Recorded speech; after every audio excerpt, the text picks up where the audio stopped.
নমস্কাৰ মই আপোনালোকৰ পদ্মনাভ বৰলে আৰু আপোনালোকে চাই আছে আপোনালোকৰ অতি মৰম অনুষ্ঠান অসম কণ্ঠ সুৰেৰে জিনিম পৃথিৱী আমি আজি স্পেশাল খুবেই স্পেশাল দিন কাৰণ আজি মেগা অডিশন পৰিৱেশটো দেখা পাইছে সবে খুব বেছি ভয়তে আছে নে কি আছে আহকচোন জানি লওঁ তেওঁলোকৰ মন্তব্য খুব হাজি কাছি আহিছে খুব কনফিডেন্ট নেকি কি নাম তোমাৰ ক'ৰ পৰা আহিছা অনুপমা ঘাটি কাৰ্বি আংলং পৰা আহিছো কেনেকুৱা লাগিছে ভয় খাইছা নে ভাল লাগিছে ভালো লাগিছে আৰু ভয়টো লাগে সবৰে মুখত ভয়ে দেখি আছো কোনোবাই ভয় নোখোৱা আছে নেকি হাত দাঙি দিব লাগে আছে নেকি এফালে this is call confidence no sir not confidence আছে যে মানে নাজানো আৰু কি গাম হেনেকে হেতু কাৰণে ভয় লাগা নাই যদি প্ৰেক্টিস কৰিলো হয় সাগে লাগিলে হয় অকমান প্ৰেক্টিস নকৰিলে লাগিলেতেন নাই উল্টা কৈ আছা লাগিলে হেতেন স্যাৰ মানে এনেকুৱা টাইপৰ লাগিছে ন এতিয়া যে কৰাটো নাই যি হয় হ'ব আৰু এনেকে বুলি পেলাই আহিছে তোমাৰ নামটো বিদিশা ডেকা বিদিশা বিৰাট বিন্দাস হৈ আছে এনেকুৱাই লাগে আমাক আচলতে কিন্তু মই দেখিছো যে আমাৰ অসম কণ্ঠৰ যিসকল এই যে এশতকৈ বেছি আমাৰ আহিছে তেওঁলোক শ্ৰেষ্ঠ গোটেই কলেজৰ তেওঁলোক শ্ৰেষ্ঠ ছিংগাৰ্ছ আৰু আজি কি হ'বলৈ গৈ আছে তেওঁলোকতকৈ বেছি মই ভয় খোৱা নাই বুলি যদি ভাবিছে ভুল ভাবিছে গতিকে আমি পলম নকৰি আৰম্ভ কৰোঁ আমাৰ অসম কণ্ঠ আৰু অসম কণ্ঠ আৰম্ভ কৰিলে আমি কি আছে লগত এটা শ্লোগান অসম কণ্ঠ সুৰেৰে জিনিম নমস্কাৰ মই আপোনালোকৰ পদ্মনাভ বৰলে আমি আৰম্ভ কৰিবলৈ আহিছোঁ অসম কণ্ঠৰ মেগা অডিশ্যন আৰু বিচাৰকৰ এখন শুৱনি কৰিবলৈ আমি আমন্ত্ৰণ কৰি আনিছোঁ অসমৰ বিশিষ্ট সুৰকাৰ গীতিকাৰ সংগীত পৰিচালক দিগন্ত ভাৰতী দা দিগন্ত দা আপোনাক স্বাগতম জনাইছোঁ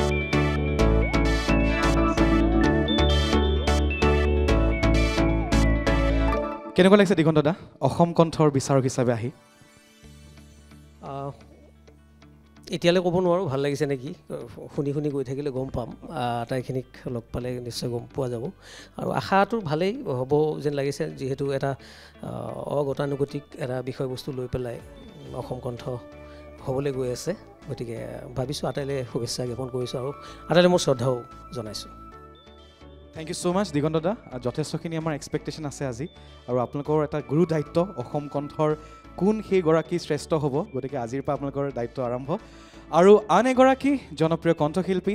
আমাৰ সকলোৰে মৰমৰ প্ৰিয়ংকা ভৰালী মঞ্চত আমন্ত্ৰণ জনাইছোঁ Priyanka please come on stage কেনেকুৱা লাগিছে অসম কণ্ঠৰ বিচাৰক হৈ পোনপ্ৰথমতে মই ধন্যবাদ জ্ঞাপন কৰিছোঁ সকলোলৈকে আৰু সঁচাকৈ খুব ভাল লাগিছে এক সুন্দৰ প্ৰচেষ্টা আৰু খুব সুন্দৰ আয়োজন অসম কণ্ঠ 2024 আৰু আজি মোৰ সৌভাগ্য যে মই মোৰ গুৰু দিগন্ত দা মোৰ নিজৰ অতি শ্ৰদ্ধাৰ মোৰ মৰমৰ মোৰ গুৰু দিগন্ত দাৰ লগত একেলগে আমি আজি যাত্ৰা আৰম্ভ কৰিম অসম কণ্ঠৰ গতিকে আশা কৰিছোঁ খুব ভাল লাগিব আৰু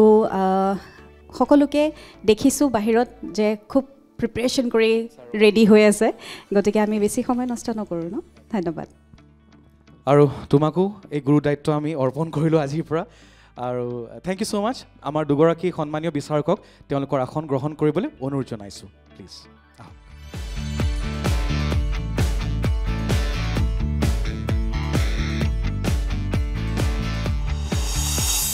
নমস্কাৰ ছাৰ মোৰ নাম শ্ৰী জোন মানসী নাথ ক'ৰ পৰা আহিছা মই চিপাঝাৰৰ পৰা আহিছোঁ কি শুনাবা মই এতিয়া কামৰূপীয়া লোকগীত শুনাম প্ৰথমে সোণৰ বাঁহী নালাগে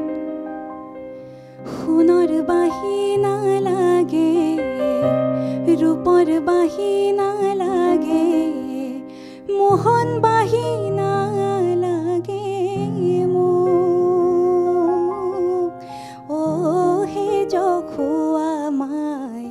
চোৰ বুলি বান্ধিলি মোক অ হে জখুৱা মাই চোৰ বুলি বান্ধিলি শুভ্ৰ বলাকাৰ দেউকা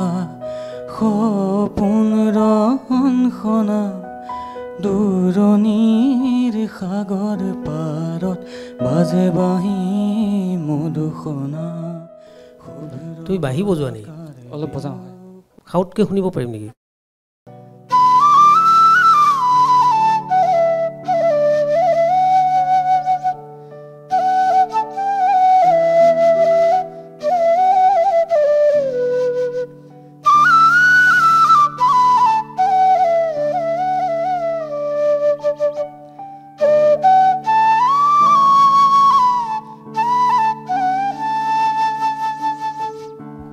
শ্যামল প্ৰকাশ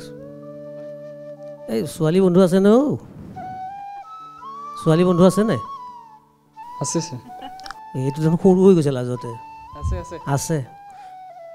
কোনটো এপ্ৰিচিয়েশ্যনটো ক'ৰ পৰা আহে মানে বাহিৰ কাৰণে আহে নে গানৰ কাৰণে আহে গোৱাৰ কাৰণে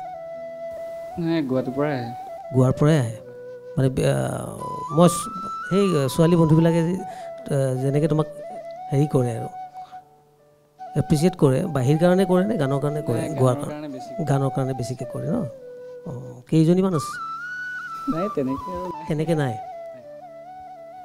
কৰে লগৰবিলাকে লগৰবিলাকে কৰে অঁ গম পাইছোঁ দিয়া নেক্সট আমাৰ প্ৰতিযোগী সত্যেন্দ্ৰ য়েন সত্যেন্দ্ৰ য়েন নমস্কাৰ ছাৰ নমস্কাৰ গীত গাবা গীটাৰ বজায় হয় ছাৰ কেতিয়াৰ পৰা বজাইছা গীটাৰ গীটাৰ মই 3 বছৰ হ'ল বজোৱা নিজে শিকিছোঁ নিজে শিকিছা হয় ছাৰ সংগীত গুৰুমুখী বিদ্যা তাতো তুমি নিজে শিকিছা কষ্ট হৈছে তোমাৰ অলপ বাট ভাল লাগি আছে ভাল লাগি আছে হয় ছাৰ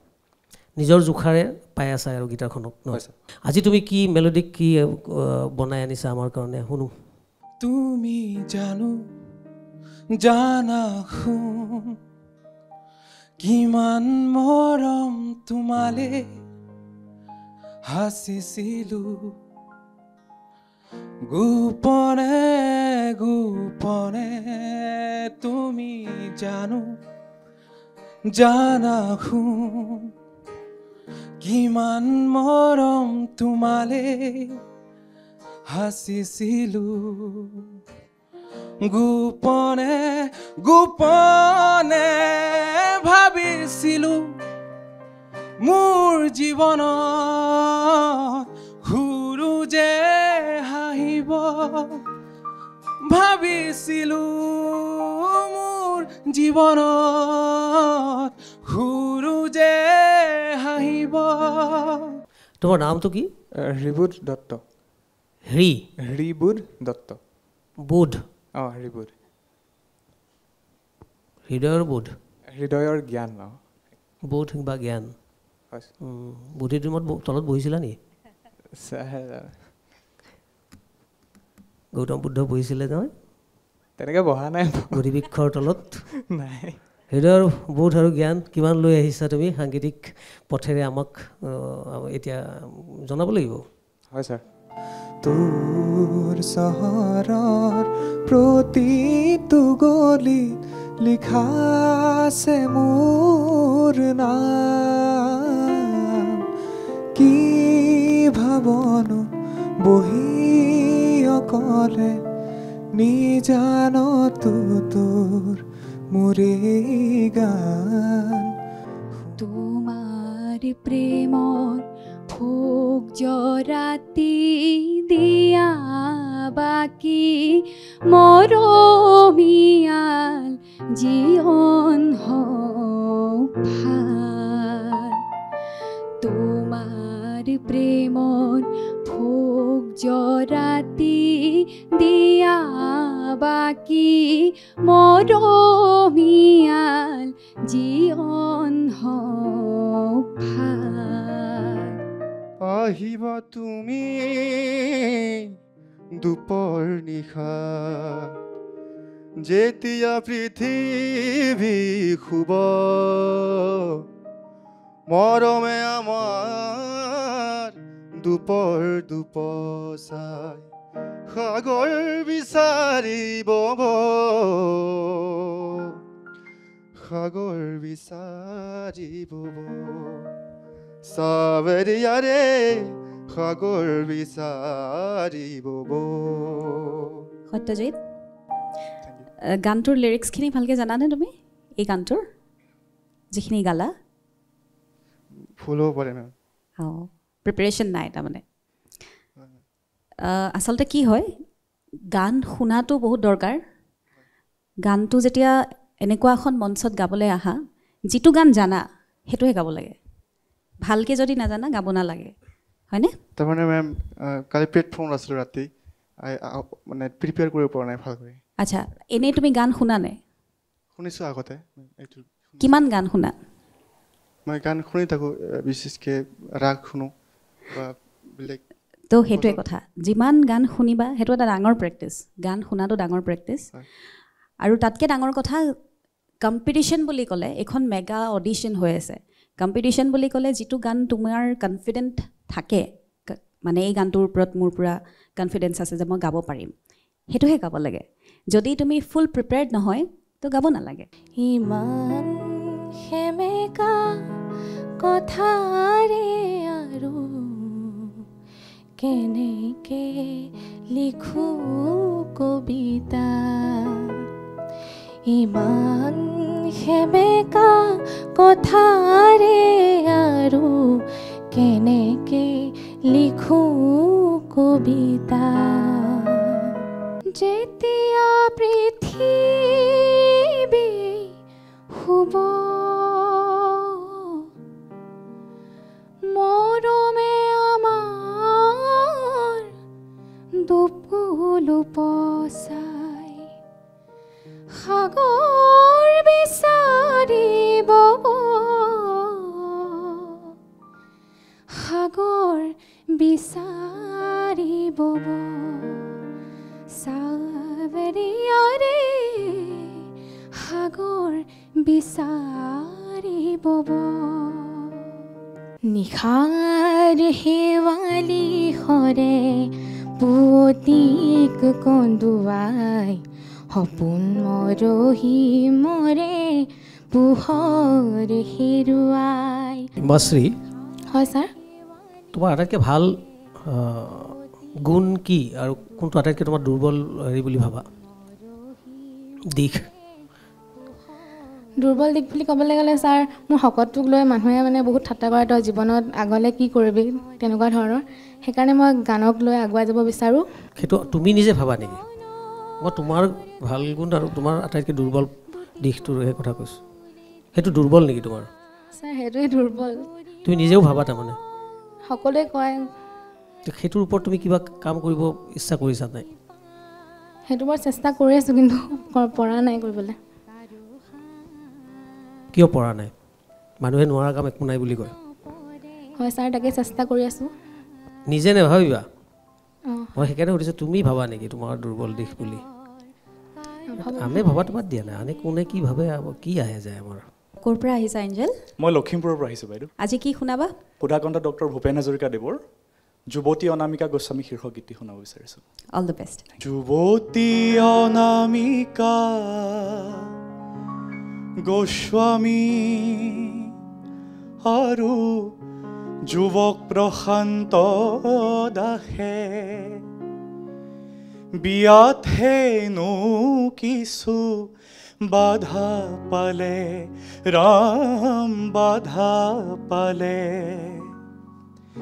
সেয়ে কাকো নজনাই কামাখ্যা ধামত দুয়োকে আজি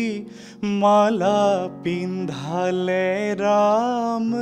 মালা পিন্ধালে এঞ্জেল ভাল গাইছা কণ্ঠ খুব সুন্দৰ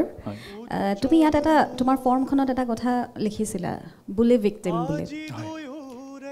তোমাক মানে গানৰ কাৰণে নে নৃত্যৰ কাৰণে তোমাক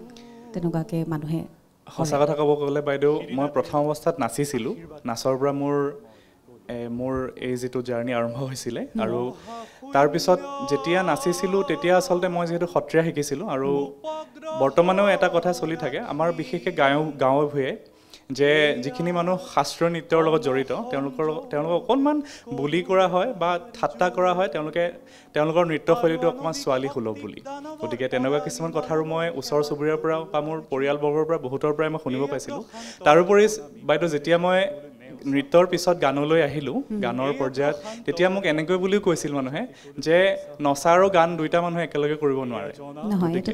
হয় গতিকে মই সেইটো প্ৰমাণ কৰিব বিচাৰোঁ যে দুইটা বস্তু একেলগে আমি সমানে চলাই নিব পাৰিম বিষ্ণু ৰাভাদেৱৰ উদাহৰণ দি দিবা তেখেতসকলক যে গান আৰু নৃত্য কৰিব নোৱাৰে কিয়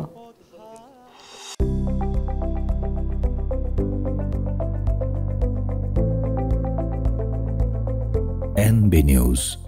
সহজ সৰল ভাষাত নৱভাৰতৰ কথা